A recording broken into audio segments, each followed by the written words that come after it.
Well, today is July 19th, 2019. I've made 60 laying queens in the last 2 months. I have a total of 76 laying queens right now. I ended winter with no losses other than one fully queen. I had 19 laying queens in the spring. I've lost 3 of those queens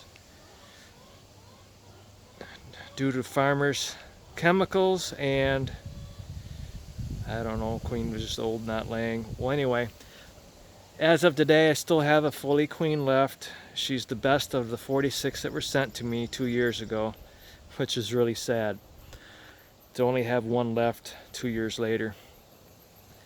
I started breeding my own queens last year and very successful at that, and it doesn't cost me anything. I'll go through this real quick. This right here was my second round from splitting last year's colonies.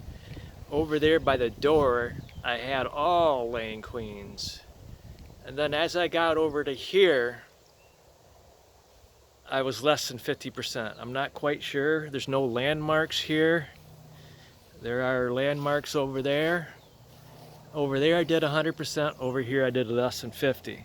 And because I have so many bees, rather than just let them go to waste, I took a Foley's queen, the last Foley's queen, and I put her in a cage, and I put her in number 2, and I split out the 2 frames of brood that she has. One's in 9 and one's in 79. And I know it's mid-July, but I love making new queens, and I'll keep doing it all through summer. I won't do a lot of them because I know it's getting towards the end of summer. Next month robbing's going to be a problem, but I do have a lot of bees here, and chances are I'll end up with a good sized nuke.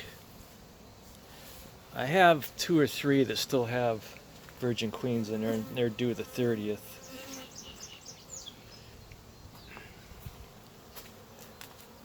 I ran out of white lids. I've said in previous videos that all my laying queens have white lids. And this one right here's got a queen cell I found in a colony. You got to make sure, if you're feeding SERP, you got to make sure you have open cells for the queen to lay. If the queen doesn't have an open cell, they think that she's not doing well, and they will make a queen cell and produce a new queen and kill the old one. Contrary to what books say, bees don't always know what they're doing. If you feed them SERP, they will put the SERP right where the queen needs to lay. And I have had colonies not have any open cells whatsoever for a new laying queen. So you got to keep an eye on them. Make sure they have open cells for the queen to lay. If they don't have open cells, they assume the queen's not doing her job, and they will get rid of her. And you end up losing that colony. Over here, all these queens are laying. Like I said, I ran out of white lids.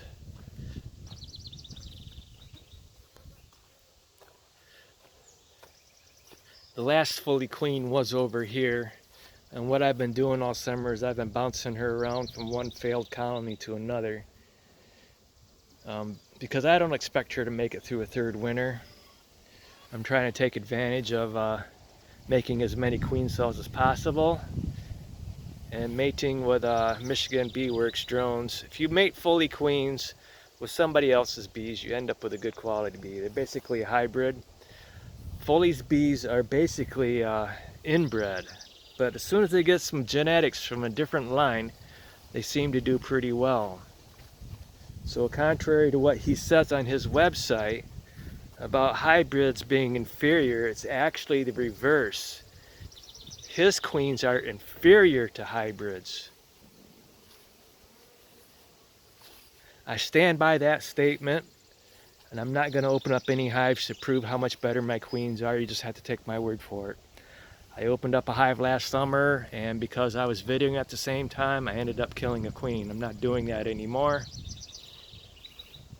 So I do have 76 laying queens, 3 or 4 right now with virgin queens, 1 with queen cell, and a couple, hopefully they're going to produce some more queen cells, just so I can keep just going through the rest of the summer. So like I said, breed your own bees. It just makes more economic sense. It's more fun. Buying queens from people and finding out that they died from overheating in the shipping box is just very depressing, and you don't get a refund on them, so you get screwed. So again, breed your own bees. I'm very successful at it, and I'm not a rocket scientist, and I think anybody could do this. Just have to have perfect timing, common sense, and you have to have a lot of extra time in your life to do this. You just can't check the bees once a month and expect things to go well. You got to keep checking them over and over again. Okay? Thank you.